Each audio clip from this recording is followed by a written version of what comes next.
John here on KMMU.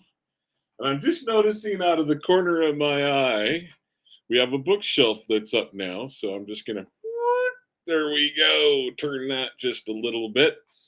And so I'm here on KMMU today. I'm going to be having a guest joining me today in a little while. His name is Phil Taylor, and look forward to having him on. But first, it's just you and me for about the next 20 minutes. So there's a few news stories that I hope I'm going to be able to get to. But this show, as many of you know, is about liberty, or at least I attempt to make it about liberty. Now, do I do a great job of that?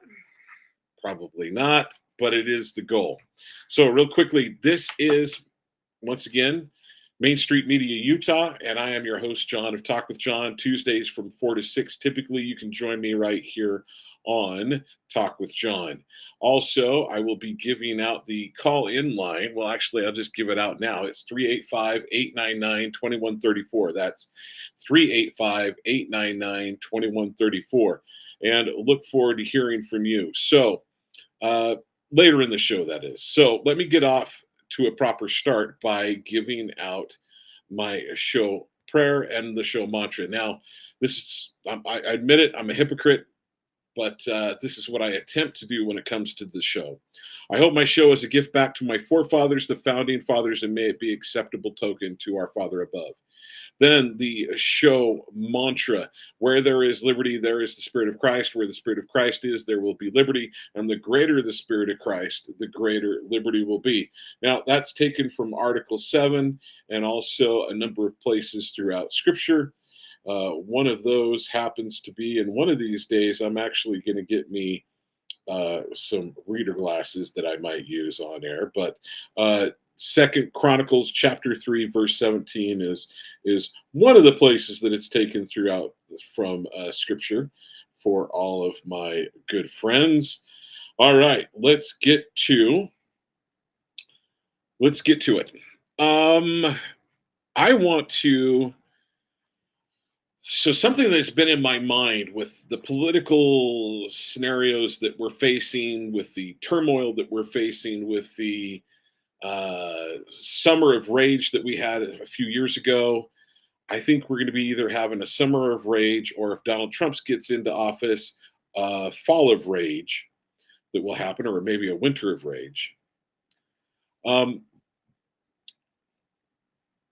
But liberty, what can I do? One thing that's been on my mind, not only here and doing a show here on Main Street Media, Utah, but also my show on KBJA AM 1640, K-Talk.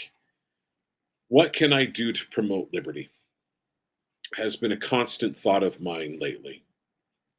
How can I promote and move liberty forward? It is a question that just keeps going through my mind. If not months, it's probably been that way for several years. What can I do to promote liberty? What's a great way to do it? I had a friend share with me today, my friend Lowell Nelson, probably my constitutional hero of our modern era, of the last 30, 50 years of my lifetime, was Ezra Taft Benson. And according to Lowell, if I remember correctly, he said he had 12 points for maintaining and bringing back more liberty. And I don't know the exact phraseology that's used. But the number one point, the very first thing, was to start it in your own family and to raise up children who love the Constitution and are good followers of the Constitution. And so, based on that, my goal has been to try to figure out what I can do to help my nation move forward. And So this weekend, last weekend, 2 weekends ago, I was at the Republican State Convention, as I've shared here on the airwaves. I was at the Republican State Convention and listened to a few not too liberty minded people, Spencer Cox, and someone else. But yeah, well, I'm not going to do that one. I'm not going to do that one. But Spencer Cox is the big one. I'm flat out going to say it. We got to get rid of Spencer Cox, um, who manipulates, lies, and goes out of his way to maneuver people. And if he can't, and he does it in a, as Lowell Nelson put it, this is some of the hardest critique I've ever heard on air. Lowell Nelson said, in an effeminate way. I would agree with that, very much so. But he accused the Republican Party and the delegates of being uh, extremists. What does extreme mean? Extreme sports? Yeah, that's awesome. Everybody loves that, right? But a number of things that I find his way of going about things just kind of not only, well, one of his terms is we need to disagree better. When he had his, I don't even know who he was, some guy in a cowboy hat that nobody had ever heard of at the Republican Party. Well, my come to find out, he was a commissioner of a county. Well, I'm going to tell you, most people had no idea who he was, guaranteed. And he was just some bulwart, bloviating feller. I'll go that far. Um, Deidre Henderson came out in a tweet and said, "My, I can't believe I used to think that Republican convention would be a safe place for my nieces, and they were subject to such viciousness and vulgarity. The only vulgarity that I heard was up on the stage from Spencer Cox's own guy." So let me go into my story of Saturday night. And Saturday night, I had, or Saturday, starting at 9:09, I started moving things around. Moved a pile of branches over so it could be burned by a neighbor, and then hopped in my car and was out of my yard by 9:30. Went up and helped my brother in Midvale move. I had to go pick up my son in Utah, a son that lives in Utah County, and took two of my other boys. My boys are, well, I've got a boy in high school, a boy that's graduated, and then a boy that's about to finish he's in his last year now of apprenticeship for being an electrician. And these boys came along with me, and we went up and we got to it. We attacked filling up their uncle's trailer, so moving an uncle from Midvale up to Kaysville. And my mother was there, my father was there, my other brother was there, and also his some of his children were there helping us. And just these thoughts came to me. I've got an uncle of mine who at one point in time when I was helping move said, "Hey, this is what people do. This is what would be the proper term. The One of the most important times to help someone. One of the biggest acts of service you can do in this life is help someone move." And I would say that over the years, I would say that's a true statement. When someone needs to move and someone needs my help moving, if it's someone close to me, I'm there in a heartbeat. There's been plenty of people that I've not been so close to, but they were in their hour of need to make that move happen. So my brother had done that was going up to Kaysville had done a great job in purchasing a home that was perfect for his business and his family to live at. Just a perfect piece of property for, well, next to perfect, pretty darn close. An awesome place for him to go and be with his family. And I, with so loaded up, we had a trailer that we had to load up, and we got started about 10:30. We didn't get finished loading up until about 3:30, 4 o'clock. Then we went at 4 o'clock on the drive up to Kaysville, where his new place is. I was driving past a bunch. I was driving past on the freeway, driving past cars, being passed by cars, and a couple carloads of kind of hoodlum-looking guys about my boy's age passed, and hey, they could have been great people, but just kind of had the look of mischief. And trust me, over the years, I've been around mischief. I'm not saying I ever was part of mischief because talk with John would always be higher than being part of mischief, right? Yeah, no. No, all transparency, I've done a little bit of mischief in my life. Not much, not much. Maybe someday I'll share. Well, I've been arrested for trespassing twice. I've not had the cuffs put on once, though. But yeah, I have been arrested in my youth for trespassing twice. Both times didn't realize I was trespassing. But nonetheless, fair enough. I mean, in all candor, I didn't know I was, in fact, one of the places I was supposed to be, and I was working on the clock where the company told me to be at. But all right, I digress. So moving forward, we got finished with that trip. So just the thoughts of like, well, wonder where they're off to. Um, we finished a load.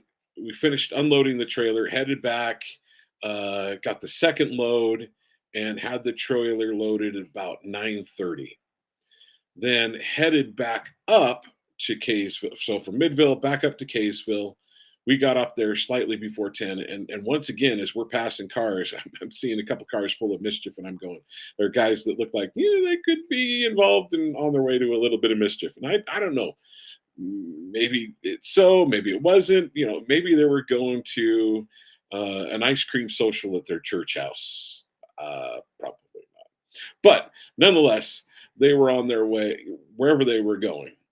And the thought came to me as I'm driving, my boys right now are doing something that's not easy. Now, it's not like they had nothing to do.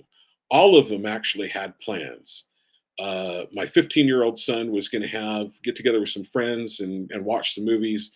Good bunch of kids, good bunch of young men that I am happy to have my son around and happy for my son to call them friends. Good young men, and they were going to watch some good movies. In fact, one of them might have been Sound of Freedom. The other one, well, I can't exactly remember what the other movie was going to be, but it was something that I approved of. Or I know that I didn't disapprove of because he asked me, "Hey, do you mind if I watch this type of show?" And I want to say it was the Twin Tower or something like one of the Hobbit trilogy movies. So I was like, "Sure, son, absolutely, no problem." About 3 o'clock, I told my son, "Sorry, bud, I'm afraid that's not happening." I said, "You might want to give your friends a call." And he's like, "So I'm not going to be able to get together with them tonight?" I said, "No, I'm sorry." And he's like, "Okay, all right." And now this 15-year-old son of mine is able to. He just in ninth grade just benched 225. Now, if you can bench 225, you're probably in the top 10% of men, if not even higher than that. Um, and so how this comes into play, my other sons on their way up reached out to friends and said, "Hey, I can't do this. I can't get together." Um, and I want to give kudos to my brother that wasn't moving. My brother that was moving said, "Hey, how long are you going to be able to help us tonight?" And I said, "Oh, till about 10 o'clock or somewhere around there, because when he asked me, it was like 1:30, and I thought for sure we'd be done way before 10 o'clock. Um, but my brother said, my other brother said, "Till we're done, or tell our dad, who's the ride for my brother, leaves." And so, you know, a much better answer than I gave, right? Much better answer than I gave. But of course, then again, I had three young men that were like, "Hey, if I need to go, I was the ride home." So it's past 10 o'clock. We get to the house. We open some gates so they can get in, and in their backyard where we're going to be unloading the trailer, my boys are just talking back and forth, and all of a sudden, one of them starts pumping out push-ups. Now, I admit it, I was tired. I was tired by that time of night because I'd been moving, doing the move since roughly 10:30 when we got there. I had an hour and a half break for driving and maybe half an hour for eating, and then the rest of the time, pretty much constant motion, putting stuff in a trailer and or packing the trailer. So they start pushing out, getting push-ups pushed out, and I'm like, I've been around a couple young men their age that were doing push-ups and then went over and started some stuff with some other young men. And no, just for the record, it wasn't me that did it. But I was like, this is what young men should be doing. You help people in their time of need. They have a great, an awesome, fantastic great grandparents. Amazing, dare I say, perfect celestial beings for grandparents, especially their grandmother. And their grandfather is like just a little bit, about that much behind my mom, my dad. And then my brother's probably that much behind my dad.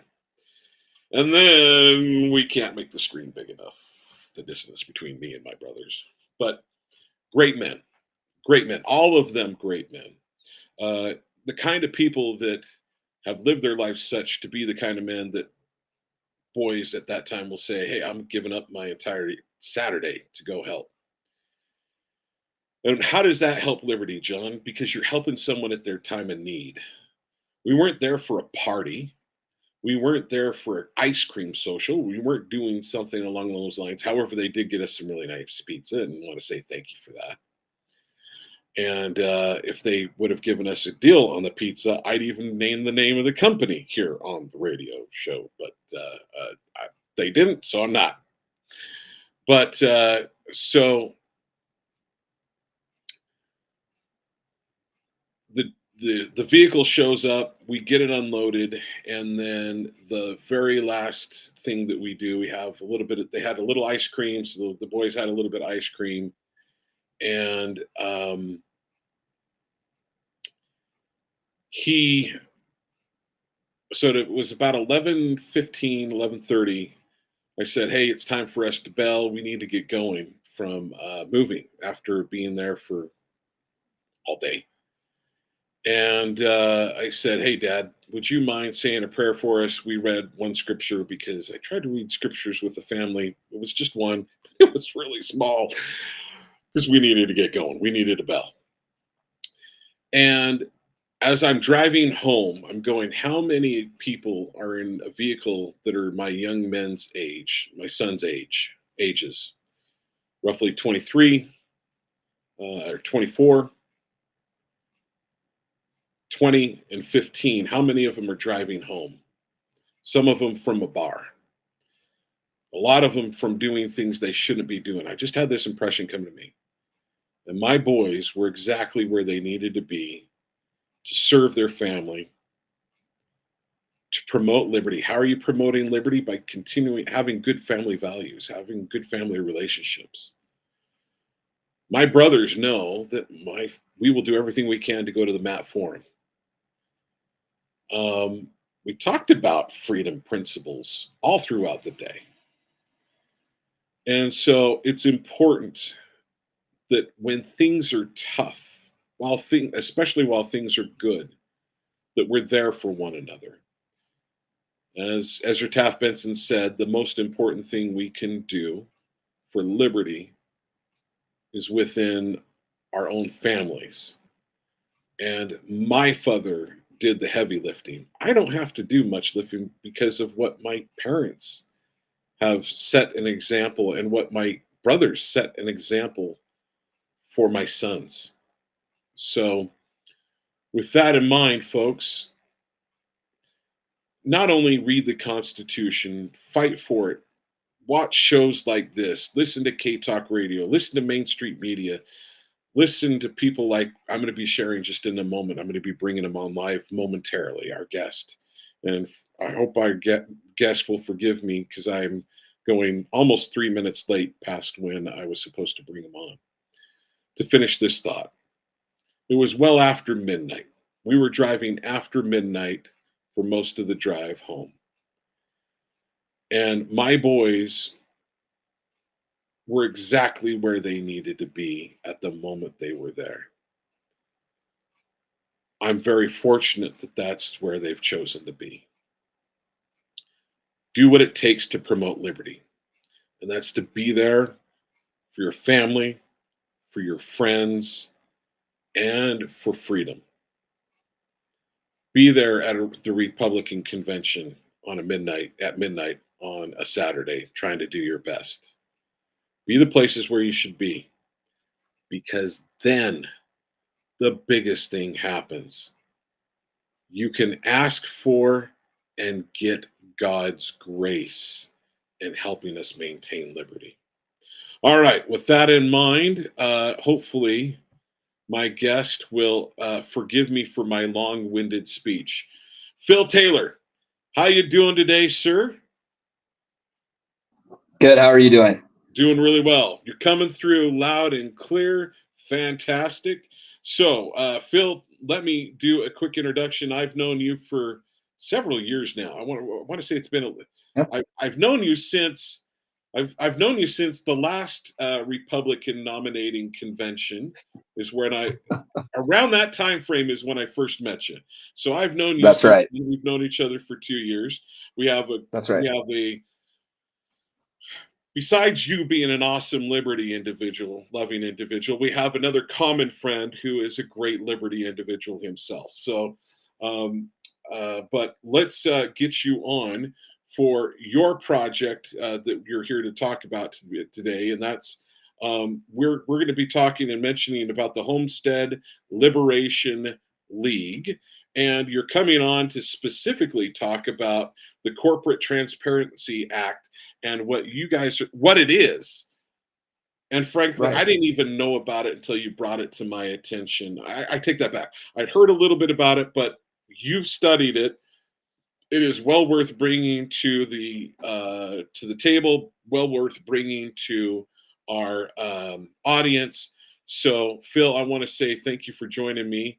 And would you share with us how you found out about the Corporate Transparency Act? And I'm going to bust in a few times here in what you're sharing with us because I think it's absolutely draconian. But go ahead and fire away. Yeah, it absolutely is. Thanks. So I wish I could say that the moment I heard about it, I jumped on it. But that's not even remotely accurate. So the first time I heard about it was when it was getting passed apart as a part of the NDAA in 2019. But it didn't take effect for 5 years. So there was a little bit of complacency in that, right? But more importantly, I just didn't know the details of it. And so I just assumed that it would largely be trying to affect businesses that are engaging in international commerce, because the ostensible purpose was to protect us against terrorism, which we all know all the amazing laws that have been done to protect us against terrorism, right? But to protect us Okay, against terrorism, Phil, let me interrupt. I go don't for it. know of a single law that actually, when they say we're doing this to stop terrorism, has actually been for the general American's benefit. Now, Right. it has greatly benefited certain Americans like AOC, like Joe Biden, like many Republicans in Congress, Right. but I don't know of a single time they said this is to stop terrorism, and it has actually done so. So forgive the Right. interruption. I'm going to do that every once in a while. Oh, you're fine. You're absolutely correct. And so ostensibly it was for that. And so my assumption is that this was largely going to impact businesses that were doing international business, which is already pretty scrutinized. And this is just the next wave in incremental encroachments. And then late January of this year, it was brought back to my attention by our attorney, Austin Hepworth, who's our general counsel. And he talked to me about it and explained the details of how this was actually going to affect basically every small business in America, regardless of what type of economic engagement it took part in, regardless of who was the members or anything like that. And so that's when I started digging into it. He thought it would be a really good opportunity for us to, as an organization, because our organization's purpose, the Homestead Liberation League, is to protect independent producers. Specifically, we're really targeted towards protecting independent agricultural producers and helping them be able to navigate an overregulated industry, and also to help them push back when the government overreaches. But interestingly enough, the Corporate Transparency Act impacts not only all of those small producers, but affects every small business owner in America. So we ended up tackling a much, much bigger issue. But I started looking into it to find out, like, okay, is this something that we can actually fight in court? Because that's what our organization does, is fights things in court. And there's a difference between an unconstitutional law, unfortunately, an unconstitutional law that has very low chances of moving forward in the legal system, and a law that we have really solid legal precedent to be able to go after. And the more I looked into the law, the more I was like, this is not only poorly written, but it's clearly sidestepping several constitutional checks, not just one, not just two, but several. And additionally, there had already been a lawsuit filed against it by the National Small Business Association in Alabama last year. And they had won on a district court level on the grounds that it was unconstitutional. So there was already a victory as well. And so I dug into it to understand why they won their case, what our prospects would be for protecting people. And we ultimately determined that this would be an incredible case to fight, that it is a insane overreach of government authority. And so we've decided to tackle it, and we have a complaint that is going to be filed here shortly. We're just editing it at this point. And we found our litigator. Our litigator is actually Frank Mylar, the leading AG candidate for the GOP. He has been gracious enough to, in an election year, to dedicate his time as a litigator for us. And we are going to take this as far as it needs to go. Your attorney. Right? Not bad at all. He's been really great so far. This has been really, really wonderful. So we've got actually two AG candidates, because Austin Hepworth is also running as an independent. So we've got two AG candidates helping us on this case. And yeah, it's really phenomenal. Now, how much do your listeners know about the Corporate Transparency Act? Like, what's in it, that type of thing? I would say some of them maybe know some, but they're probably most of them zero. Probably, I would assume that a number of them, this is the very first time they're even hearing about it. Okay. And as you know, because this is going to, well, maybe you don't know. This is, so real quickly, Main Street Media Utah is not only here on our own website, but we go to YouTube, we go to Rumble, we go to X. And so there will be many places where people will be able to watch this in the future. So we will have, they'll be able to come to Main Street Media Utah. But there's a number of places that they'll, over the next several months, people will be able to come back and take a look at this show. So let's treat this as if nobody knows anything with the exception of you. So let me be clear. Right at the moment, this is becoming the Phil Taylor show, not the talk feature. Yeah, not even featuring Talk with Jon. Yeah, no problem. So I'll just give the basic rundown of it and try to make it as quick as possible. We do have an article and videos about this case. I can share the article with you, so it's something you can post and share with your listeners. The article will go into more detail. So if you really want to know a lot about it, I'll just put it in your chat here so that people can look at it. But basically, if you are an important person in a small business in the United States, this affects you personally. So it doesn't matter whether your business is engaged in interstate commerce. It doesn't matter whether your business is even engaged in commerce at all. Like if one of our plaintiffs, the only reason they have an LLC is to manage their personal property and to limit their family's liability in the use of that personal property. So they're not even engaged in purchasing anything, and this affects them as well. So if you're important in a business, you need to pay attention. And if you aren't, and you know someone who is, which if you're in Utah, there's a very high likelihood you do, you need to get this information to them because this affects everyone. What the Corporate Transparency Act does is it is a surveillance program by the Treasury Department of the United States, by specifically the Financial Crimes Enforcement Network, which is run by the Treasury. And what it does is it is a reporting process that says that all small businesses, and here's the criteria. So all small businesses have to comply unless you meet the following exemptions. The first is that you have to bring in over $5 million a year annually. The second criteria is that you need to have at least 20 full-time employees, and that's W-2'd real employees. And then the third is that you have to have an office in the United States.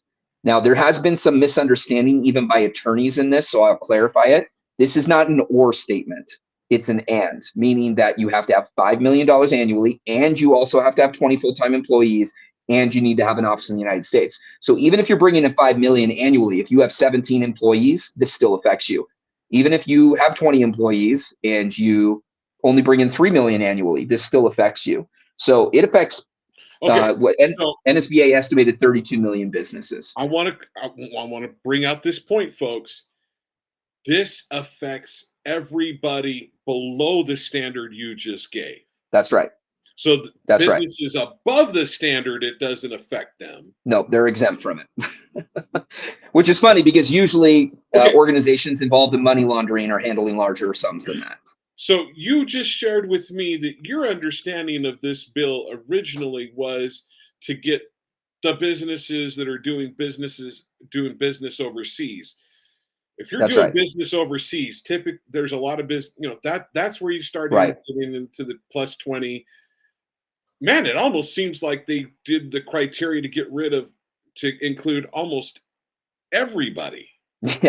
Yeah. Basically, there's lots of opinions about why they're doing it. My personal opinion is that this is to scare people out of using something the government hates, and that's limited liability corporations. They hate the fact that there's a way to protect small industrious people's assets against penalties. And so this isn't to target big business. This is to target the little guy. And it's very, very clearly designed to do that. It exempts the big guys. So that's how you know. So if you don't fit those criteria, then this applies to you. So most small business owners, unless you're a part of an exemption list of people that are already in highly regulated industries like banking, insurance, or financial planning, in which case you're already reporting on a much higher level anyway.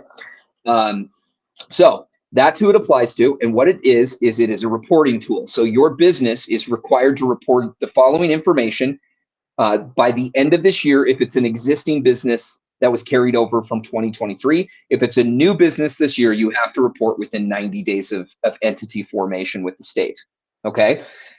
When you're reporting this information, the first information you're reporting is the basic information about your business, the business, the name, the purpose, and the address of the business. So that doesn't seem too scary. You're already reporting that with the state. Now the federal government gets this. Now the problem with this is if you're doing a Wyoming LLC, this basically negates the entire concept of a Wyoming LLC, by the way, like makes it illegal, or they're attempting to. So here's where it gets really dicey. You're also required to report information on what is called a beneficial owner. Now, beneficial owner is a term that doesn't exist anywhere in state law throughout the 50 states or in federal law. So it's a new term, which means there's no analogs. And so defining that is really important, and they do a really poor job at defining that. Here's how they define it. Anyone who owns a 25% stake or larger in a company, or anyone who exercises direct or indirect control over a company. Now, I've had lots of people in different organizations say, so what if my wife regularly gives me advice about the business and I take that advice? Well, FinCEN could say that she needs to register as well, even if she doesn't technically own anything in the company. I'm going to say that could be your secretary. Yep, absolutely. That could be everyone in your, especially in a small business, that's everybody in the business. That's right.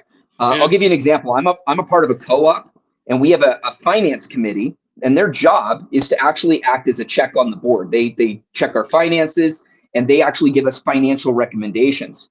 And there's a high probability that this volunteer committee, not even, they don't get paid, they're just volunteer members, could have to register with this as well.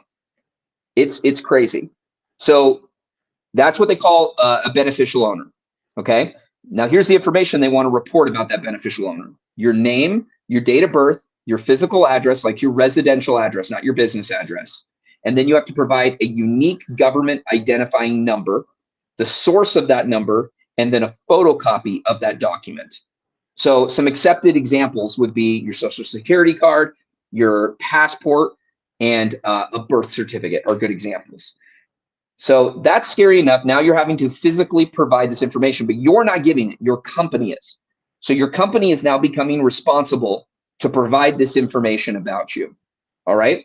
When it's given to the federal government, or to FinCEN specifically, they now have authority to use that information as they see fit, as long as they're involved in what's simply a criminal investigation. That doesn't mean that there needs to be any ruling or anything. And so this is where it gets really scary. They are granted the authority, once they have this information, to share this information with any other federal agency or any other foreign entity with which we have a treaty. So, for example, we have economic treaties with China, and we also have some criminal treaties with China. The Chinese government could request information about your LLC and the members of that LLC, and FinCEN could send them a copy of your social security card without a court order. There's no court orders required. So our government already violates our rights a lot, but there's still some checks of, like, you have to go get a subpoena for certain information, right? Even between departments, the FBI is not allowed to turn over information to the CIA, for example, without a court order, right? This bypasses that entirely. So not only does this mean that your information is in a substantial risk for identity theft, because the US government and other governments do such a great job of protecting the confidential personal information of their citizens. They never get hacked, and they never lose that data. No. But it also puts you at risk for personal identity crimes in foreign countries with which we have little to no control with how that information is used, stored, or shared. So this is really devastating. Now, it gets better. There's also this failure to comply with this properly is not simply a fine. It is it's criminal activity. It's a criminal failure. So what that means is that failure to comply with this information and keep this information updated, which is important. If anything on that information about any beneficial owner in the company changes, you have 30 days to update that information with FinCEN, or these criminal penalties apply. The first is it's a $500 a day late penalty. So up to $10,000 in fine per failed person. Okay, that penalty, here's where it gets really weird. That penalty actually applies to the owner, not to the business. So if your business fails to update your information, you face personal financial penalties. Okay. The second thing is you can suffer up to 2 years in prison for failure to comply with this. So that's pretty radical. I changed my address and I moved across town and I forgot to update it, or my business forgot to update it. and now I owe the federal government $3,000, and they're recommending 6 months in jail, right? Or my accountant or bookkeeping person That's right. That's right. who So, I have do this you know, didn't get it. yeah, absolutely. So before we talk about obviously all of the ways in which this is a radical violation of your constitutional rights, and the Fourth Amendment is just the most obvious of them. Here's the other problem.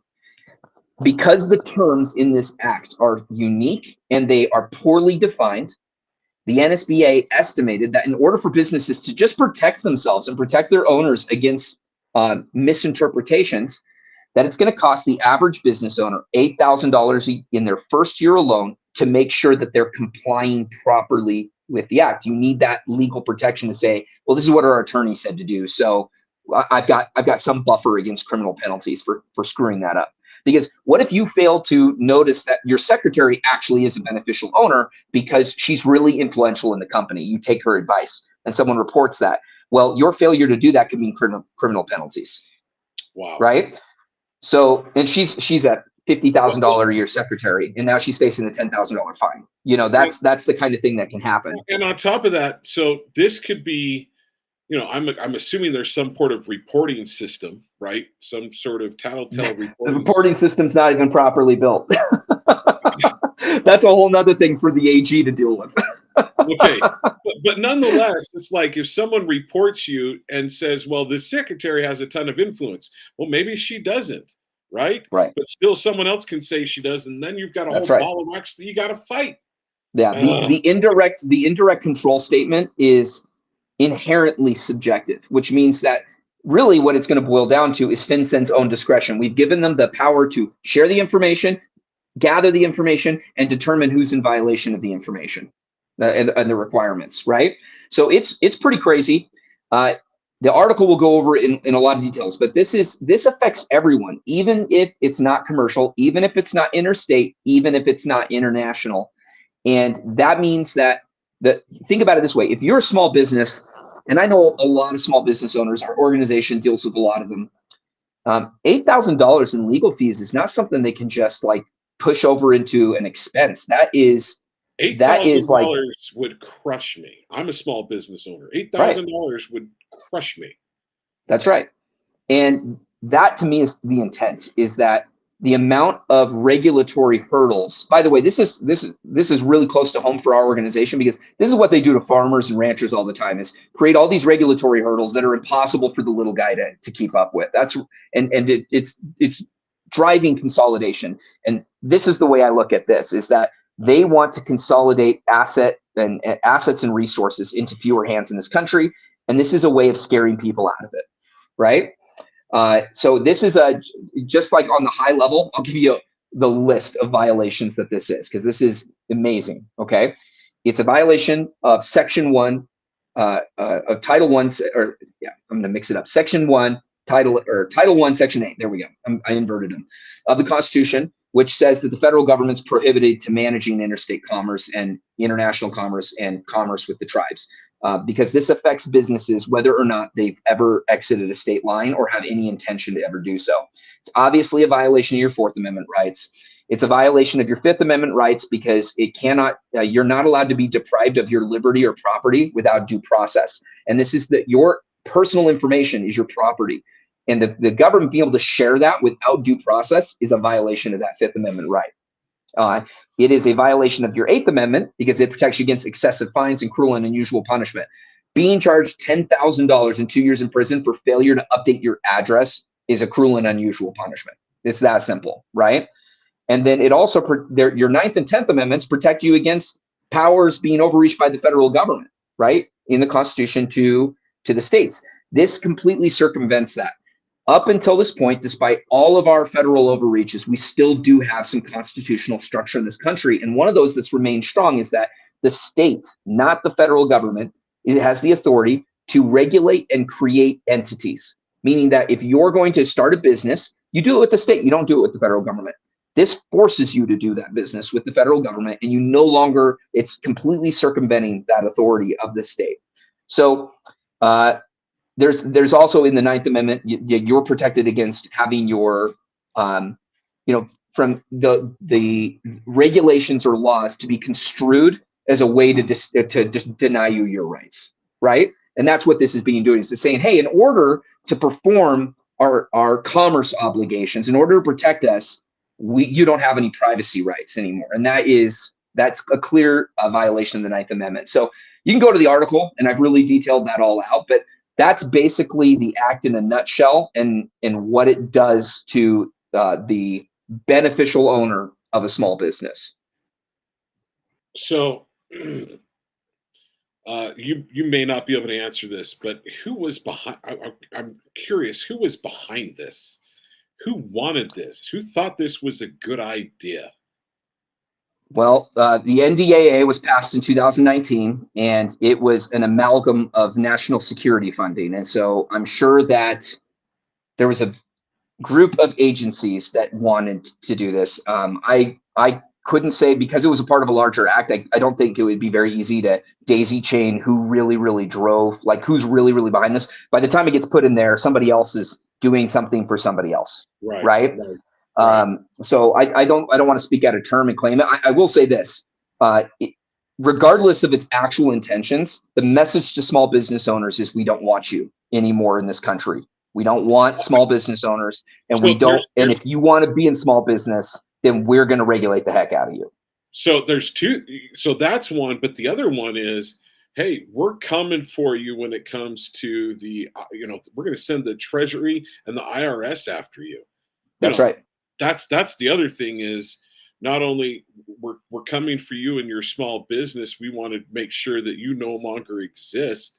We want to take away your personal freedom, but we're also going to take away, we're basically, hey, we're going to take away your money. We're going to wind up being able to take your home because you're not able to pay those bills or vehicles or whatever the case may be.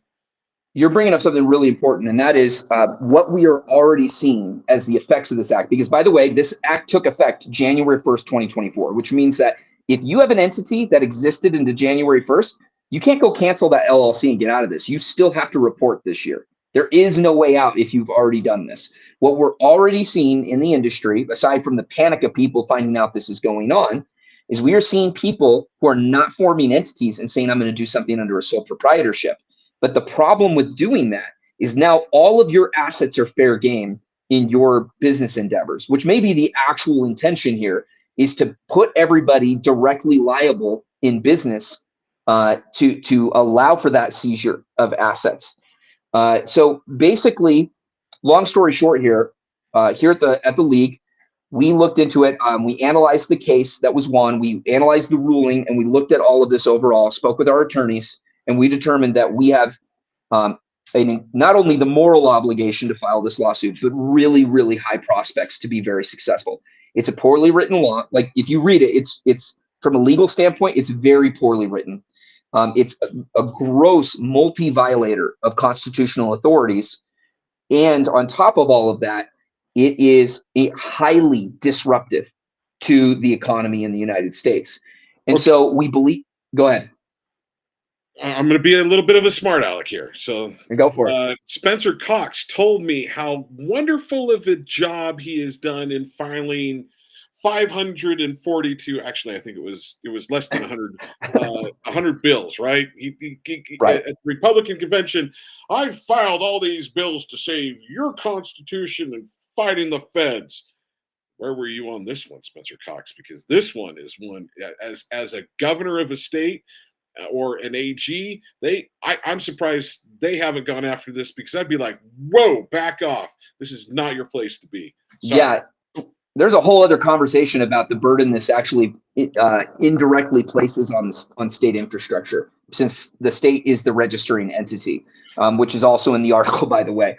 But basically, my experience here is that the AG's office, for better or for worse, and the governor, they don't like to get behind anything that's not a slam dunk already, and so they usually dogpile on an effort that's already out there. Like the ATF recently tried to ban the private sale of firearms, and we did join that, but we were not the initiators of the lawsuit against that. So I'm sure at some point Utah will dogpile on. If we win, then our litigator is the potential AG, and then the AG will have all the weapons he needs to go fight this really effectively, right? So we could benefit the whole state of Utah, which actually brings me to our case.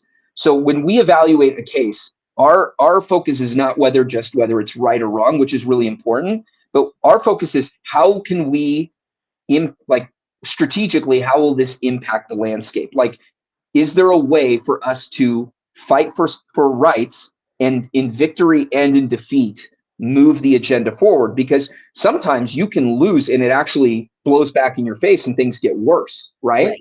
Right. So the great thing about this case is that win or lose, we win. First of all, we have a very high prospect here in the 10th Circuit of getting a great judge that's going to overturn this, and then we'll have more than one circuit in the United States that's ruled against this act.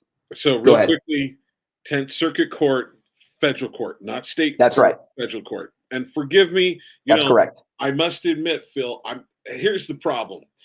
Here's the awesome thing about doing the show that I do. I get to talk to really intelligent people. Here's the bad thing. I get to reveal how unintelligent I am. So that's where the rubber meets the road. So that is 10th Circuit is federal court as opposed to a state court. That's correct. So we're suing the treasurer, Janet Yellen, which is really fun, right? That's awesome. And that means we have to, right? I'm excited about it. But it has to be done in a federal court. This is a federal law, so it'll be done in a federal court. That's two different circuits. So just think of it like this. Here's the Supreme Court at the top. Underneath it are circuits that govern sections of the country. And then underneath that is a series of district courts, right? And you basically move up that chain and it gets narrower and narrower until you get to the Supreme Court. Well, a victory in two different circuits means that this is going to, when the federal government, which they will do, inevitably appeals the ruling, it increases the fast track up to the Supreme Court because now there's rulings in multiple circuits. This isn't just one ruling where the buck's going to stop in one location. It's something that's going to have to be escalated. So the other thing if it fails, I yes. think I see where you're going. I love this. Yes, you do. I love where it's going if it fails. In fact, it almost makes it better if it fails. So potentially, because if we lose, it creates a split decision. And exactly what you're saying. So the great thing about this is the prospects of our case. By being a follow-up case to this, we get to add fuel to the fire either way. We help them either way. And when if it gets up all the way to the Supreme Court and gets ultimately decided there, that allows us these different cases, these different parties to consolidate efforts, right? The reason this strategy is so important is that the reason the legal system is not regularly used is, first of all, it's largely misunderstood. A lot of patriotic people think that they can just go in and argue that something's their constitutional right. And it's a little bit more complex than that. And you have to learn to game this legal system. But by and large, one of the biggest problems is that when you go to court, you have to pay for everything. And when you're fighting against the federal government, they get to use your own money and your neighbor's money and your neighbors across the country's money to fight you for as long as they want. There's no budget caps on them. They can just bleed you dry if they want to. They can drag something out in federal court for 20 years. We have a potential co-plaintiff who is in the middle of a 23-year legal battle with the federal government. It's still not resolved, right? So their job is to bleed you dry. And so what we're doing is really unique because here at the League, we're a 501c3 nonprofit, which means that people donate to us to help us fight these battles. They get a charitable contribution on their taxes, but they get to benefit from a larger effort so that they're not saddled with paying a $100,000 lawsuit on their own. They get to contribute. And we did this, my background's in the Second Amendment space, and we did this very, very effectively for Second Amendment rights. Now we're doing it more locally, and we're doing it for producers and for business owners and that type of thing, but consolidating those efforts so that we can actually not only have the resources to fight against the federal government, because we can keep generating fundraising. There's people that care deeply about this cause, but also we have an incredible legal team, incredible legal strategy that you can't afford to obsess over this kind of stuff if you're a business owner. You've got too much going on your plate anyway. And so we can do this very effectively and efficiently, and David can take on Goliath this way. And so the way that we're actually fighting our lawsuit is really unique because the problem we've got right now is that this law is taking effect right now. What if it takes 10 years for us to get a real ruling on this? all the businesses in the meantime are having to comply. And this is one of those genies out of the bottle thing. Like, once the federal government has this information, they're not going to not use it. That's not like it's going to go away just because the law was determined to be illegal. They'll Right. just keep all the information they've got, and every existing business will have effectively lost that privacy. So what we're doing is we're going to be applying for an immediate emergency injunction, preliminary to the ruling, to make all of our members in our lawsuit immune to that, to having to comply with it. And so what we're doing is we have brought in, we've created a process with a private membership community that's one of our co-plaintiffs called the People Restored, who I'm also I was heavily invested about in. to ask that question, Phil. Yeah, How does someone become part? You said member communities. How does someone become? So I'm going to that's ask right. Phil. Come on, let me ask a question. So I've got a great question for you, Phil. How does someone become a member of this Right. organization? Well, that's a great question. There's basically two different ways that you can do this. If you go to our website, homesteadliberation.org, you can donate to our organization. And if you're interested in being a plaintiff, there's a contact form at the bottom. Please contact me if you're really interested in plaintiff work. We are looking for a handful of specific plaintiffs because our goal in our lawsuit is to hit all of the areas that the other lawsuit didn't hit. So small business owners who aren't engaged in interstate commerce, LLC owners who aren't engaged in any commerce, co-op managers, all of these things that this law is targeting, we want to bring them in as a plaintiff. And there's two ways to become a plaintiff. You can become a named plaintiff with us, which means that your face is right in the front of this fight, which you may love. And we can talk about, if you're interested in that, what's required to be a named plaintiff. The other way is that our partner organization in this lawsuit, the People Restored, is a private membership community. If you go to our website and you donate $500 or more to the league, you are given basically it was a 90% discount on membership with the community. The community's agreed to do this. And then you can go onto the peoplerestored.com with a code that we give you and get a business membership for $50. Okay, now that comes with all the other benefits that the People Restored private membership community does, which is really a slam dunk for you.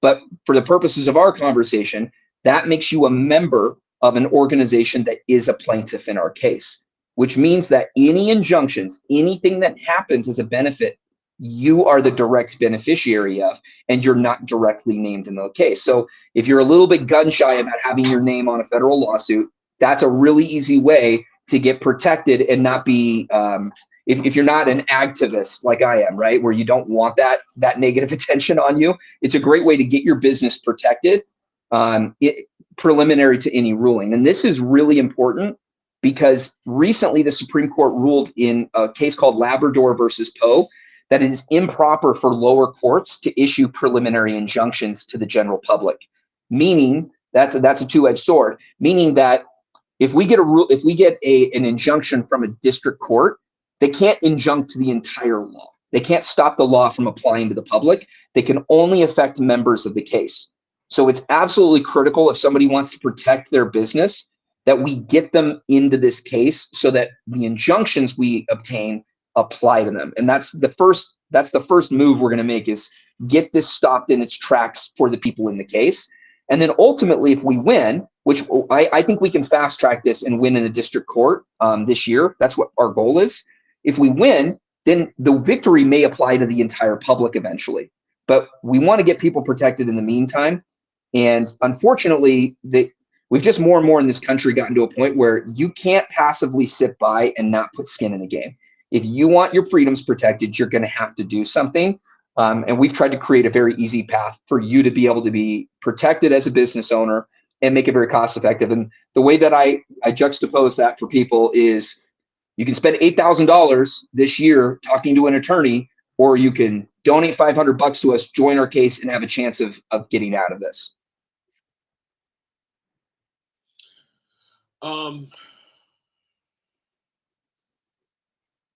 There's a part of me. So here's a question for you. Do you know if have you teamed up with people in other circuits to be able to run bills up as well? Because frankly, this is what in my mind, no, I'm like I said, I'm not you. I'm definitely not Austin Hepworth, right? Definitely not. I mean, so I've interviewed one of his professors, and he was like, Austin Hepworth is one of the best legal He is. minds I've ever been He's around. incredible. I was like, whoa, okay, so uh, I'm definitely not at that level. But there's a part of me that goes, I'd love to see this be like a 8-2, 9-1 in That's all right. the circuits, and then like one circuit find against it. And then it just totally blows things up. I mean, so we've got a lot of circuits that have said yes, and then we've got this outlier like in California or Right. something like that says no, we're all Well, as that's a they good always place are for about where the that's federal likely to government. happen. California. Actually, so there's two other lawsuits that I know of that are in two other circuits right now. So that strategy has unintentionally already begun. However, there's been a preliminary ruling against one of the injunctions, a sought injunction in Michigan. So that's already looking unfriendly up there. So I think that it's going to get to that. I mean, uh, honestly, what I'm hoping happens is what we were able to largely accomplish with the pistol brace ban. There was 3 different nonprofits that filed their own separate lawsuits. They all sought injunctive relief right before that law, but right before the ATF's regulation took effect, and they all got the injunction, which basically exempted every one of their members, tens of thousands of gun owners, from having to comply with that injunction. And because it was going to be such a nightmare to try to sort they're not allowed to pester about this and who they are, the ATF just backed off on enforcement entirely until it was sorted out. If we can accomplish that by creating enough injunctions across the country, hopefully we can crack that egg and make them not enforce it this year. That would be a wonderful victory. But if that doesn't work, we want that injunction for everybody. Like if I could get every business in Utah in on this, I would do it because, and we obviously have members that are not in Utah that are going to be benefiting from our case. We're just filing here, but it's a federal court, so that's fine. So we can have people from Nevada, Idaho, wherever, anywhere in the U.S. If they're members of one of our plaintiffs or they are a plaintiff, we can do that. That's not a problem. But our objective is to do every possible thing to protect business owners, because we know that once the genie is out of this bottle, that business no longer has privacy, and worse, their owners don't have any privacy anymore. What percentage of the business community do you think even Um, knows about I this? would I would say less than 5%. So as you know, Austin. I Well, would if you know Austin, so I actually, part of the reason I can do the job I do is because I grew up with an attorney as a parent. So I lived in the legal world, and so I can speak the language. I'm like a second generation, immigrant. I speak the language, but I'm culturally not an attorney, right? But my mom's an attorney, and what she does is actually she does financial planning, estate planning, and business entity formation for her clients. And she says none of her clients know about this. This is a conversation she has to have with each one of them because they have no idea. Most accounting firms don't know. Some of them have started to get on the ball and have started to warn people. I know one of your organizations, one of the people in your organization is working on trying to create a technological solution to this. But the truth is that almost nobody knows about it. And that's the scariest part, because what happens when these fines start getting racked up and people had no idea? They thought there's no way this applies to me. My LLC is tiny. It doesn't do anything, like, Yeah, I I don't have I am a sole proprietor, but I there have you an go. LLC for the Yeah. protections. I've got an EIN number and Yeah, stuff it's like it's that. really So terrifying, and yeah, so we're trying. That's why I was really grateful to be on your show. We have got to get the word out about this, even if somebody doesn't get covered by our lawsuit, which I think you're crazy if you don't, because $500 to be covered by a lawsuit is about the cheapest legal protection you can get in the world. Like, that's an afternoon with an attorney, period. With a decent priced attorney too. But even if you don't, you need to go read the article. You need to know how this is going to affect your business. So do yourself at least the favor of being ready to comply. If you're not going to fight it, then you need to do that, because the last thing we want in Utah is a bunch of business owners basically closing shop because their owners are getting insane fines and someone's getting sent to prison. And knowing the federal government, they're going to look for a couple of really ripe targets and prosecute them into prison so that they can set an example. You know what I mean? And this is terrifying. Well, January 6th right? proves that Absolutely. Right? And so I'm happy to answer any questions about the case. I've been trying to be as available as possible for business owners who are like, hey, how does this affect us? What can we do? But anything that you or your listeners want to know about it, I'm more than happy to address. So you also, along with being part of People Restored, you also mentioned that you could be a named plaintiff. How does someone become a named plaintiff? And what's is there any benefit to you guys having named plaintiffs? Is there any benefit to someone being a named plaintiff? Absolutely. So if someone's interested in being a named plaintiff, they probably need to contact me. I'll tell you the downsides of being a named plaintiff first, and then the upsides. So the downside is if you're a named plaintiff, you're going to bear some burden of the legal cost, right? That's part of being a named plaintiff. We basically have to have a discussion of what bringing you on as a plaintiff is going to do, and what your contribution to the lawsuit is going to ultimately be. We're working with a couple of organizations that we're seeking to do the same thing with and bring on as named plaintiffs, but those are largely either very specific types of plaintiffs that allow us to target a specific part of the act, or they're also large organizations with members. And because my objective here is not our organization, it's getting as many businesses covered as humanly possible. I have a mechanism to do that, but if I can get other organizations on board as named plaintiffs, then their memberships get covered as well, which is the best way to do this. So the downside is cost. The other downside is that some people have this fear that they're going to be targeted. Now, I think that you're already a target, you just don't know it yet. That's my mentality, right? But not everybody feels that way.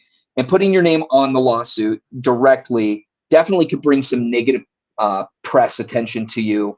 I don't know how they're going to spin this as you're supporting terrorist activity. I think that's insane, but we'll see. I don't think there's a lot of risk in this particular case, but your name is there. So it could be out there. Maybe the Treasury Department wants to come after you and make an example of you. If that was the case, call me. We would love to make that a follow-up lawsuit that they're harassing and targeting people. That would be lots of fun for me to fight. So if you're a named plaintiff, I'm happy to back you up. The upside to being a named plaintiff is this. One, you get to be an activist. You get to show that you went out and you fought. Your name is there. It's forever in the federal records that you fought, right? Which is, some people like me, that's important to go and do that. And if that's the kind of person you are, it might be great to be a named plaintiff. Another advantage of being a named plaintiff in this is that you may fill a critical role for us to be able to fight a very specific part of this act. Our goal is to overwhelm them with attacks on every aspect of this law, to just show how ridiculous every aspect of this law is. And so you may be able to help contribute that. So if you're a person that's not engaged in interstate commerce, we would be interested in having you a named plaintiff. If you don't engage in any commerce with your entity, we'd be interested in having you as a named plaintiff. Or if you represent some other type of organization, like let's say you have an LLC that's a social club, like a political club, we would love that because this targets them as well. Or if you run a co-op, any state registered entity that's not just like a standard business doing business across the country, we would love to have you, because it helps us illustrate to the courts that this is affecting people that the federal government has no authority regulating at all, right? The other advantage of being a named plaintiff that I would say is that you're going to be you're obviously going to be a part of that discussion.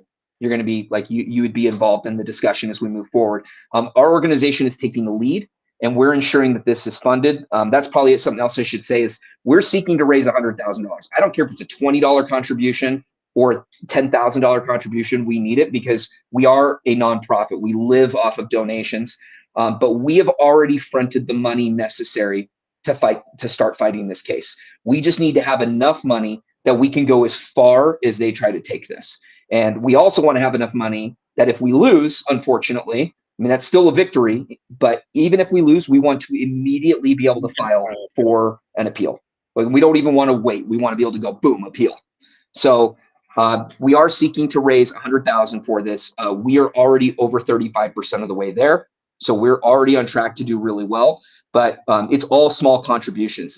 There's not some daddy Warbucks bankrolling us, because this is for small business owners. And so, most small business owners don't have $50,000 for a lawsuit. And so this is a way that they can contribute in a very small way and get themselves protected.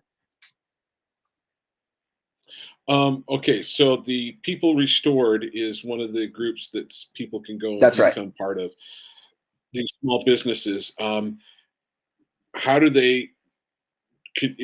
Will you give the website? I'm assuming it's thepeoplerestored.com or something that Yeah. effect. So thepeoplerestored.com is where you go get the business membership. You can do it that way. If you want the tax benefit of a charitable donation, we made an arrangement with them where if you donate directly to the league, if you go to our website, and you go to the join section, there's a join tab at the very top, and I'll share this on here too. But if you go to that and you make a donation, and I'm just about to update this because we just made it easier for everybody to become a member. But if you make a 500, Are you talking about the people? yeah, so you can do that there, but you can also go to the homesteadliberation.org. And if you make a $500 donation to us or higher, that's a 501c3, which means that you can put that on your taxes as a charitable contribution. And if you do that, you get a membership with the community. Your business membership, you'll get a discount code to get you the business membership with the community for $50. So you get all the benefits of becoming a member, but then you get a tax write-off as well. And all that money is going to fight this case, is going to fight this legal battle and the ongoing legal battle to protect, small producers and their ability to fulfill the American dream.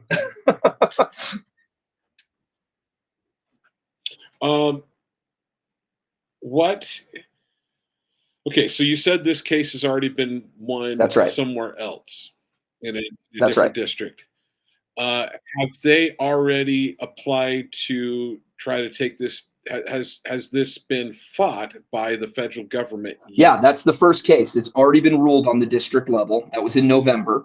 And the judge ruled against the federal government. He ruled it as unconstitutional. He didn't rule on all the things that we would want ruled on, but he did rule on enough to say it was unconstitutional. The problem is he only ruled in favor of the plaintiffs, meaning that the only people immune to this are people that were NSBA members before, I think it's September of 2023. So you can't even join them now to get covered by it. He only ruled for the plaintiffs. We're going to seek a general ruling, which would rule this as an illegal act and that it wouldn't apply to anybody.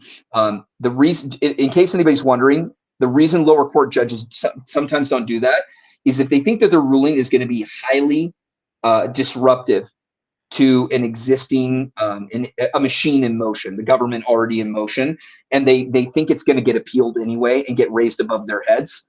They sometimes try not to rock the boat by being highly disruptive. So that's my guess, is the judge knows that they're going to appeal this, that the federal government is going to appeal this, and the circuit court is far more likely to rule this as either a general ruling that would impact the whole population. And so we can help drive this up the ladder by either way. It helps us push these cases up the ladder to getting addressed by a higher court sooner. Any other things that I haven't asked that I should have asked that you can think of? Or how would you, what are the best ways people can reach out to your organizations? Obviously on the website, but do you want them to reach out and directly, specifically ask in your contact section section on the Homestead? Homesteadliberation.org. Oh, the homesteadliberation.org. And forgive me, I didn't have that. You're okay. If they're Homestead Liberation. So yeah, I was gonna say, if they just want the membership, they don't need to contact me. They can make the donation and then we send them a coupon code and they can become members, or they can literally go straight through the People Restored and become a member. That way, it's just a matter of whether or not you want the tax deduction. But that gets them covered. They don't need to do anything. Once they're a member, they're a member. The only thing that I would say is contact me if, one, you're interested in being a plaintiff, or if your business represents a unique position. If you represent an organization of members and you would like to get those members covered, then contact me as well so we can talk about having your organization covered. Like if you represent several business owners, we would love to get you included and get you covered. Those are all passed. Contact me if you think you have a unique situation. I mean, I'm really, really busy, but I understand that this is your livelihood. And so I try to take the time to answer questions that I can answer. And you can message me directly. If you send in to contact us, it comes to me directly and I will reach out to you. The only other thing that I would say that may not have been mentioned that we should mention is that regardless of how it turns out, this is a huge win because we can move things forward. And this is a unique way of being able to fight a battle that your legislature may not be able to fight. And we could do some really incredible things this way. The most important thing about this case is this act, even if you're not a business owner, this act, if we can get a Supreme Court ruling against this, or even just a lower court unanimous agreement that this is unconstitutional, this is going to do something that every liberty lover has wanted to see for 2 decades now. This is going to put a wedge in the legal system, meaning a precedent that says the government doesn't just get to collect our information and use it whenever it wants. And this will create precedent for us to be able to tackle other violations of privacy rights and other violations of government overreach when it comes to this type of stuff. So, we have the FISA rulings, we have all of these things that happen. This sets precedent that we can reference on other matters and say, look, a court ruled that they can't just share this information. They can't just do this. And so this could set up a chain reaction where a series of lawsuits happen in the next few years to finally start rolling back government overreach into the privacy of American citizens. So this is a way more important case than people realize for a lot of reasons. Well, if we whatever we can do to start chipping away the wall of the government collecting our information without our consent. I mean, let's be clear. One of those big keys is, and Dwayne, if you can put up that email address so people can see it. One of the things that I see is we use different organizations, banks want to use my social security number. I'm supposed to give the last 4 of my social security number, right? I'm like, wait a minute.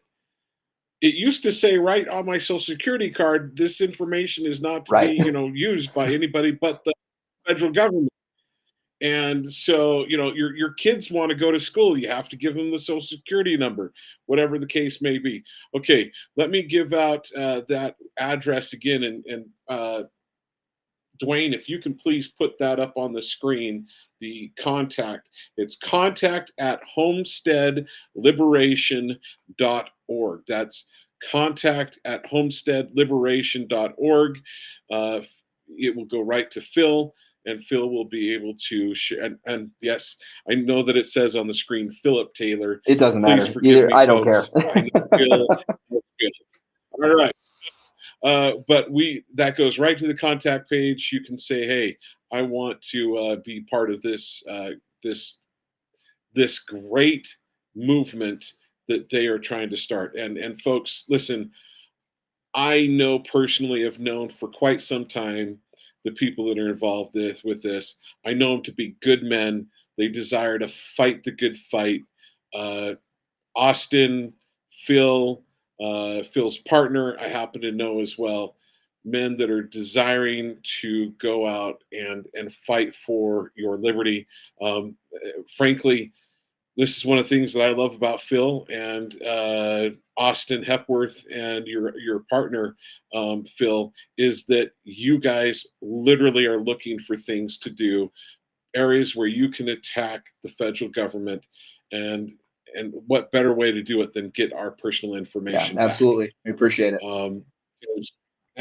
And one of the scariest aspects of what you shared with me, so there's people that may be jumping in, and one of the scariest things about this whole thing is the federal government, without getting a warrant, can give your information to some other government entity, some non-governmental entity, they can go give it to China, for Yep. heaven's sakes.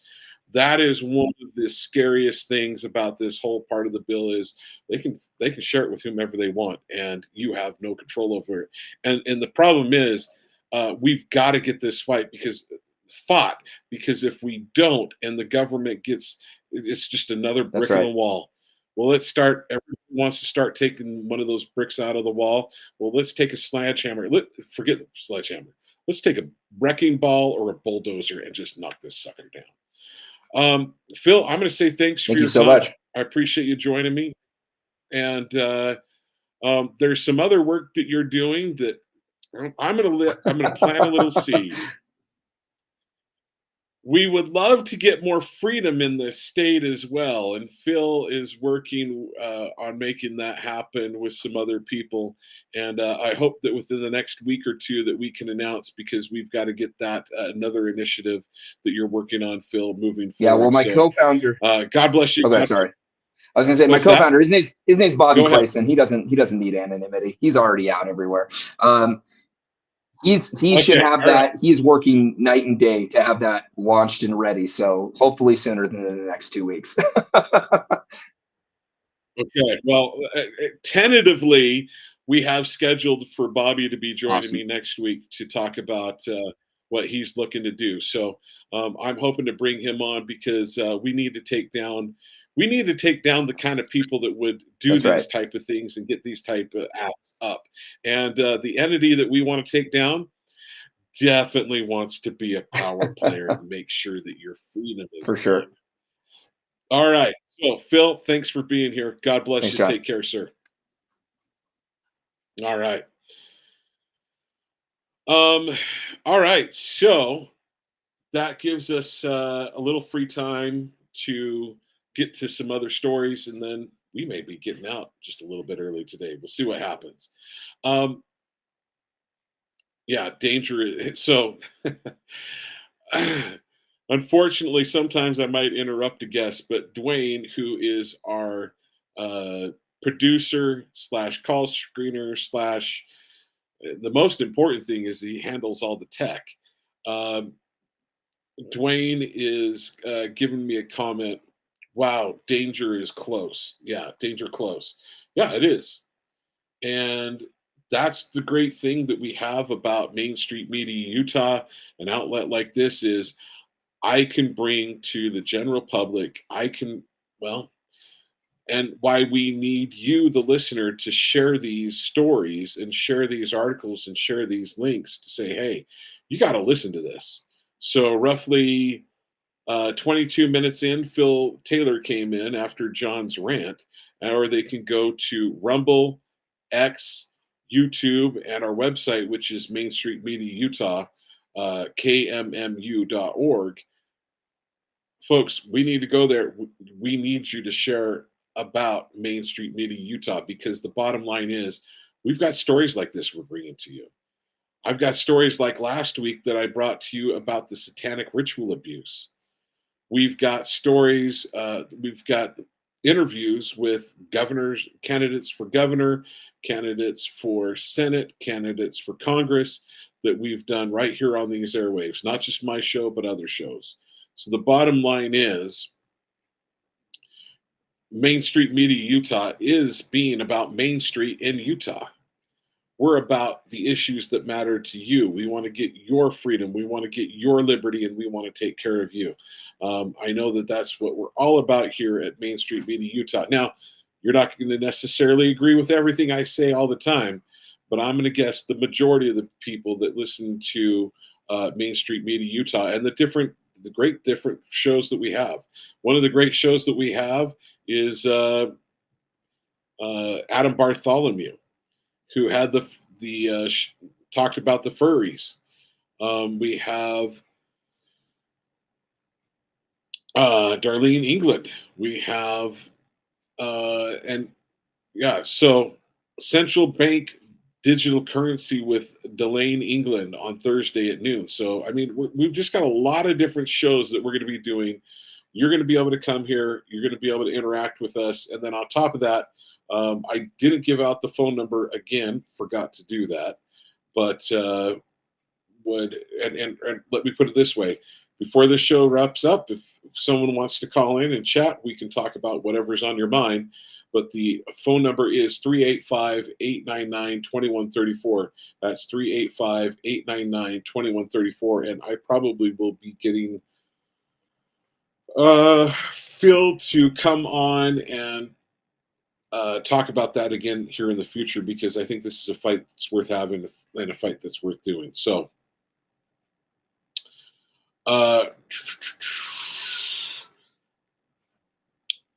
I got a note from the producer, and he said I'm guessing Phil was busy, maybe meaning that Phil Lyman was busy. No, I'm talking about Phil Taylor. He was so full of information. Yeah, he didn't have time to give out a number. So Phil Taylor and Bobby Clayson are some of the great people that are doing great work. Dwayne knows those guys personally as well. They've been fighting the good fight for several years, even longer than I've been aware of either one of those individuals. I'm gonna, just the bottom line is that's what we get on here, folks. Is we get on people that are worth information that you need to know. That whole situation of this bill, I was barely aware of it, but I had no idea that it could cost me $5,000 as a sole It'll cost you $500 a day if you don't file. $500 a day. Yeah. You have to do it by the end of the year, if I understand correctly. So it would cost $500 a year. And I think it's stupid. I mean, this is just one of it's information. And as I don't know that, I can't remember if Phil mentioned this already. It's information that they already have. It's not like it's new information to them. So absolutely ridiculous. Well, let's hit a couple of stories, and let's get to a couple of national stories that I think have what would be the proper term, that have local interest. And as I shared with my maiden show, I like to cover things from the outside in. I like to go and talk about that. Auditor calls Utah legislature invasive and overly aggressive after bathroom bill complaints. Oh my heavens! Are you kidding me? So this is one of the things that I wanted to talk about. And then yesterday, I also want to mention that the man that was killed. In fact, I will get to that story. Let's see if I can get to it right now. It's not going to let me. Okay, so I will get to that story in just a moment. But the police officer that was killed in Saratoga, the Salt Lake City, the state auditor's office has received thousands of frivolous complaints of violations of a controversial law restricting restroom access for transgender individuals, through which Auditor Jon Twitchell said an invasive and overly aggressive legislature turned him into an unwilling bathroom monitor. In addition to restricting restroom access for transgender people in state-owned facilities and narrowly defining both male and female in state code, narrowly defining. What's up, KSL? Narrowly defining both male and female. Hey, I got to ask you this. Did we ever have a problem defining what male and female was up until basically the last minute? For thousands of years, we had no problem describing what was male or female. Ugh, you got to be kidding me. HB 257 required Dougal's office to establish a process to receive investigative alleged violations of the statute by a government entity. To comply with the law, his office launched an online complaint form on May 1st, which has since been inundated by spurious complaints, close to 10,000, according to a spokeswoman from Dougal's office. Perhaps surprisingly, given, and I've got my thoughts on that, I'll give in just a second. Perhaps unsurprisingly, given the statute's controversial topic and hurried nature of its passage, many of the members of the public misunderstood the obligations of this office, Dougal said in a statement. As such, the office has received a significant number of frivolous complaints and not a single legitimate complaint. Well, here's my thoughts. How would you even know if you've received 10,000 complaints? The other thing, a frivolous complaint. How do you know which one is a legitimate complaint versus not a legitimate complaint? I don't think you can even know. That's one. Two, makes me wonder how many of these transgendered are just putting in those complaints just to muck things up.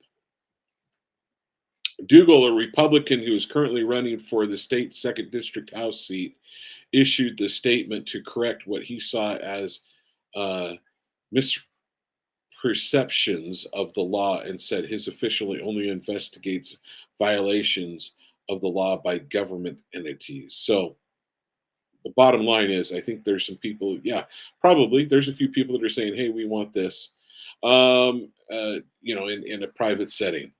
Saratoga Springs woman charged with murder for role in alleged suicide pact with a friend. That's not the story that we were going to get to. But, oh my gosh. Heavenly Faith Garfield, 21, was charged Monday in Utah's 4th District Court with murder, a first-degree felony. Police were called to Saratoga Springs home when a man reported that his daughter, Garfield, had shot and killed her 21-year-old friend, Brooklyn Michelle Barrett. The caller stated that Garfield shot the deceased, according to a suicide between herself and the deceased, in which one party would fatally shoot the other and then herself upon arrival. Officers located the deceased 21-year-old female on a bed in an upstairs bedroom. Oh my gosh, what level of depravity do you have to get to? I'm going to go to this, folks.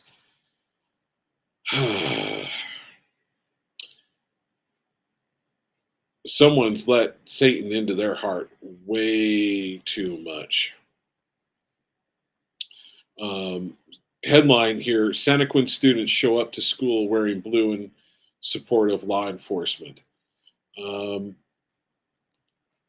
Let's see if I can quickly find the story. Well, I won't. Actually, I probably have an idea how to go about finding that article. Yes, Sunday, we had, unfortunately, there was a sergeant in the Santaquin police force that was killed by a suicide truck driver.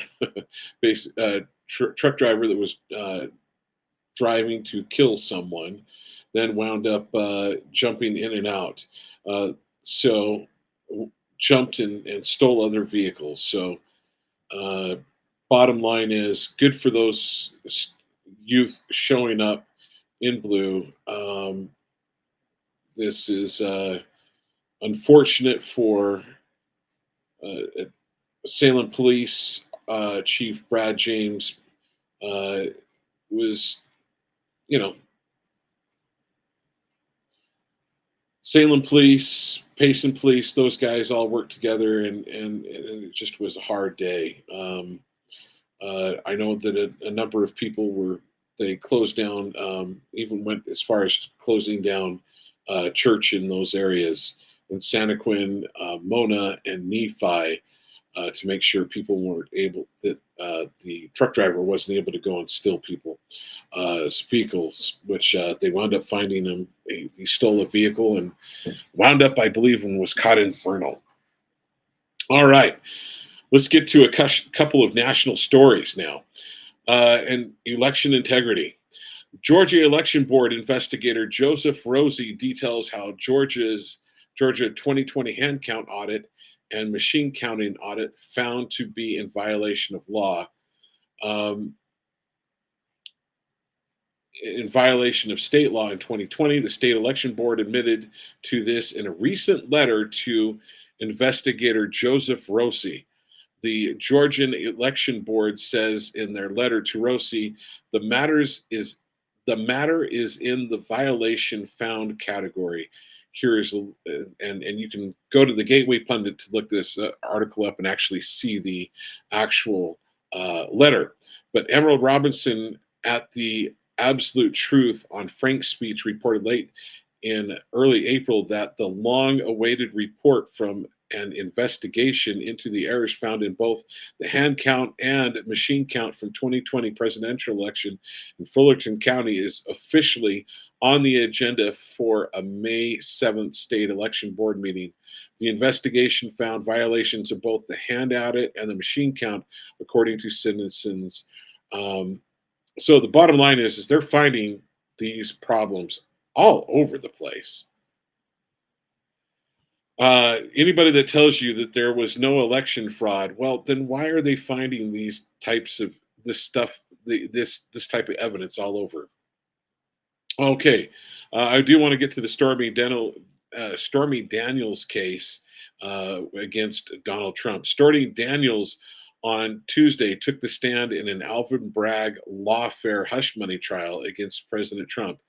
Judge Merchant agrees with Bragg and Biden's attorney, saying that Stormy Daniels has credibility to testify about an alleged affair, even though she reportedly denied any such affair over the years, and even went on the record by issuing an official statement denying such an affair.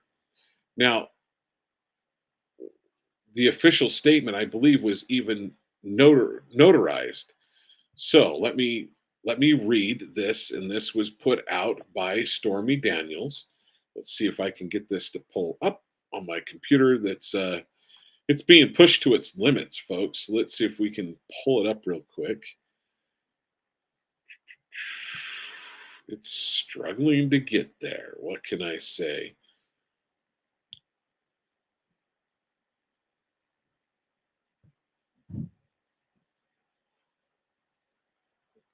Looks like that's not going to happen. My computer just does not want to do it. So Trump was accused of paying porn star Stormy Daniels, aka Stephanie Clifford, hush payments through his then attorney Michael Cohen in a scheme to silence her and stop her story. The payments made to Stormy Daniels did not come from the Trump's 2016 presidential campaign. So this is what this case boils down to. Has in the history of the world anybody ever paid any money to keep someone quiet about their illicit, quote unquote, possible illicit affair? Once again, Stormy Daniels has a signed document sworn signed document that she said she didn't do it. Well, she wants to make a bunch of money, then she writes a book. Bottom line is, I think there's huge credibility issues, but of course, Alvin Braggs doesn't have an issue with worrying about that. Another story. Democrat Representative Maxine Waters appeared on MSNBC on Monday and floated an unhinged conspiracy theory. Now, that Trump supporters are training up in the hills somewhere, and they're going to target certain groups. Now, my question is, what certain groups are you referring to? Maxine Waters, I noticed that your conspiracy theories are more than happy to be shown by MSN, but MSN, doesn't want to talk about this. Bottom line is they absolutely should. Let's see if I can. That's right.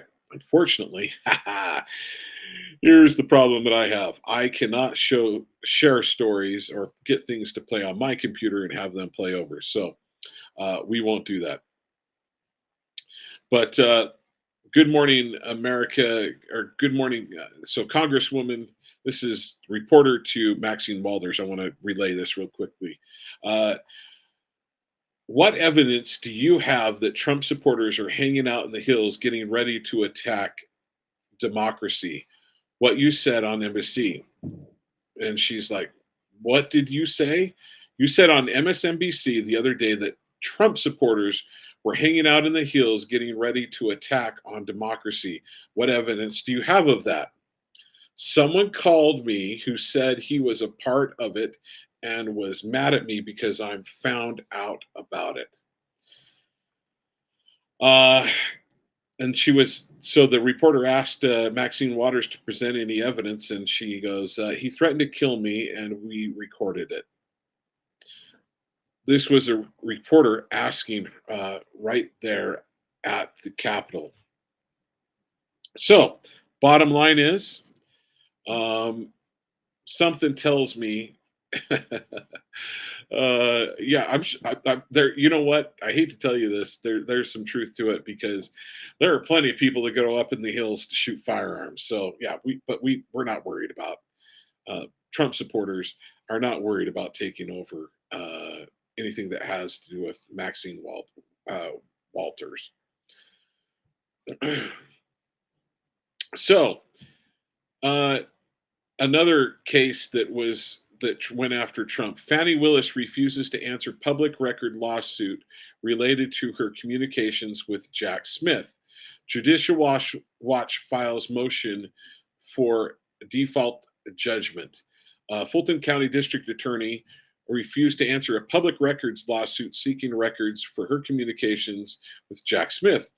Conservative watchdog group Judicial Watch asked the Superior Court of Fulton County, Georgia, to declare a default judgment against Fani Willis after she refused to respond to its lawsuit and related communications she had with Jack Smith and the Chamois January 6th committee.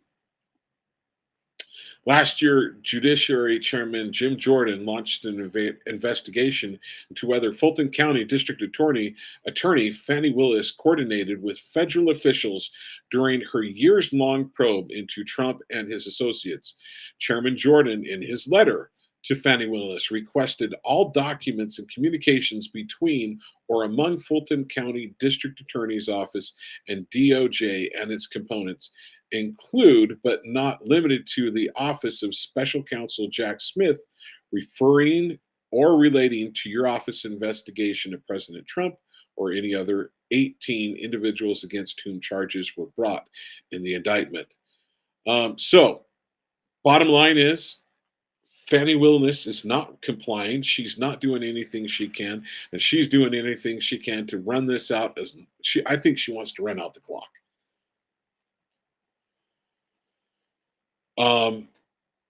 She bombed on the witness stand, and now she's absolutely putting bombs in public records requests to try to find out. The bottom line is we know that they did deliberate with, just there's too much evidence surrounding it, that they teamed up with the Biden campaign. Another story, and this is sad. The woke virus continues to spread in America. The Boy Scouts of America has announced a major rebranding as it transitions to Scouting America, marking the first name change in its 114-year legacy. The move is part of the organization's bid to distance itself from its troubled past, marred by a torrent of sexual abuse claims and subsequent bankruptcy, while simultaneously embracing inclusivity.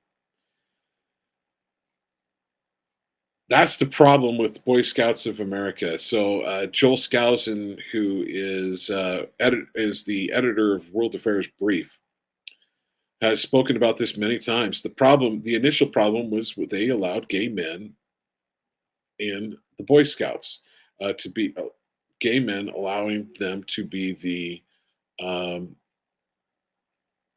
leaders, and that's my opinion. And for the last 10 years, the Boy Scouts of America they were handing out condoms to the National Jamboree, where pretty much all of them are boys. Why do you need to give out condoms to kids under the age of 18? They shouldn't be doing this. Oh, the organization was nearly bankrupt after a series of woke decisions, including changing its policies to allow gay leaders and allow girls to join. Those decisions had a major impact on the organization's bottom line. Well, unfortunately, one of America's best, would be the proper term, best organization for helping boys become men, uh, basically has received its death now. Um, Tragedy. I'm going to say it's borderline tragic.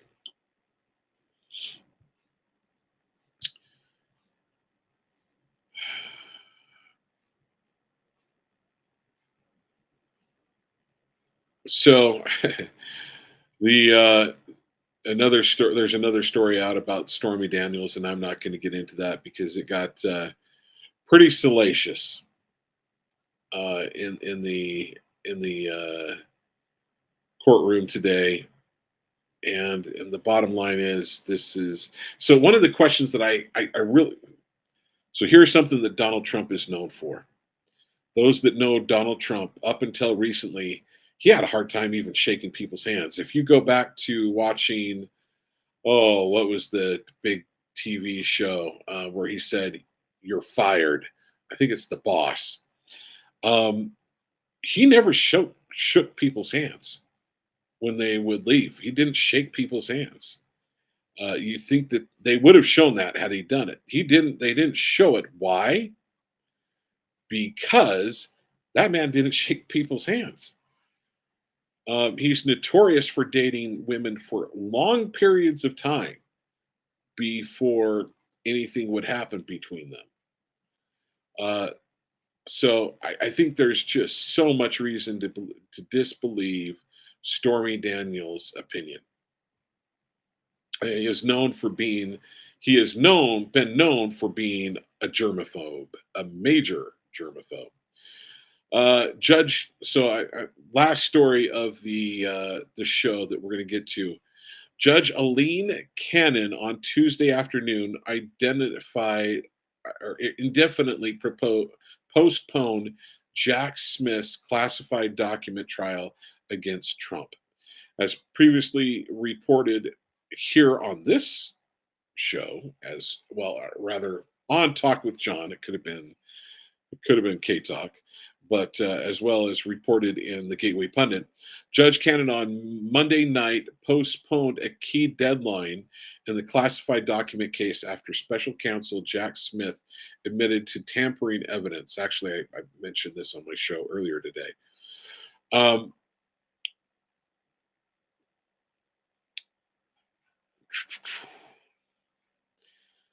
So I want to say that again. This is special counsel Jack Smith admitted to tampering with evidence. Cannon on Monday evening temporarily stayed a May 9th deadline for President Trump and his co-defendant, Walt Natua, and Carlos de Oliveira, related to the basically the secret document file that was found in Mar-a-Lago. On Tuesday afternoon, Judge Cannon set a second set of pretrial deadlines to manage pending discovery and disclosure matters. The judge vacated the May 20th, 24 trial date. It may be several months until Judge Cannon sets a new trial date. The court also determined the finalization of a trial date at this juncture before the resolution of the myriad of interconnected pretrial and CIPA issues remaining and forthcoming would be imprudent and inconsistent. So let's get to this. The DOJ previously assured the court that the placement of classified documents as originally found had been maintained, which they lied. So it all boils down to this. I've heard many stories where evidence was possibly tampered with or was tampered with by either police or by prosecutors, and those things would be overturned in no time at all. It was like done. As soon as that information came out, not only the case they were working in, and the bottom line is, this is going to work for Trump's favor because every trial that Jack Smith has been involved in is very likely could be thrown out. Now, in New York and other areas, the chances of that happening are low, but boy, it can be overturned on the pill, no problem.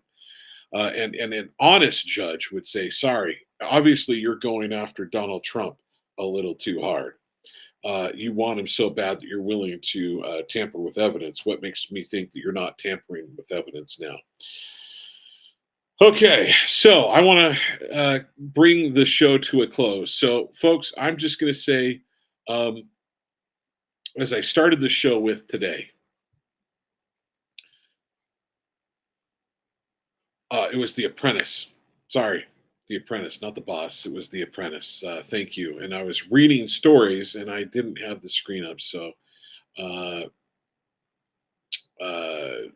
Dwayne, thank you for your help, and thank you for your willingness. And maybe I should have pulled it up and sent it to you, but we'll get these bugs worked out in the future. So, to the audience, I want to say thank you for joining me.